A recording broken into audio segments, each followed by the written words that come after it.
यमगे गावात शिवजयंती उत्साहात साजरी। व्याख्याने आणि पालखी सोहळ्याने वातावरण शिवमय। यमगे गावात संयुक्त शिवजयंती उत्साहात आणि अभिमानाने साजरी करण्यात आली। छत्रपती शिवाजी महाराजांच्या जयंतीनिमित्त विविध कार्यक्रमाचे आयोजन करण्यात आले होते, ज्यामुळे संपूर्ण गाव शिवमय झाले होते। 18 फेब्रुवारी रोजी सुप्रसिद्ध वक्ते प्रथमेश इंदुलकर यांनी जगण्याचा मंत्र शिवचरित्र या विषयावर प्रेरणादायी व्याख्यान दिले। त्यांच्या ओजस्वी वाणीतून महाराजांचे जीवन आणि विचार नव्या पिढीपर्यंत पोहोचवण्याचा प्रयत्न करण्यात आला। 19 फेब्रुवारी रोजी सकाळी शिवरायांची भव्य पालखी मिरवणूक पारंपरिक वाद्याच्या टाळ मृदुंगांच्या गजरात मोठ्या उत्साहात काढण्यात आली। गावातील नागरिकांनी मोठ्या संख्येने सहभागी होत मिरवणुकीला ऐतिहासिक स्वरूप दिले।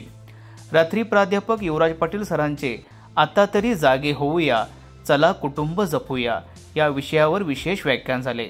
समाज आणि कुटुंब व्यवस्थेच्या सदृढतेवर त्यांनी मार्मिक भाष्य केले। गावकऱ्यांच्या उत्स्फूर्त सहभागामुळे शिवजयंतीचे हे पर्व अविस्मरणीय ठरले। संपूर्ण गावात राष्ट्रभक्ती आणि ऐक्याची भावना दिसून आली।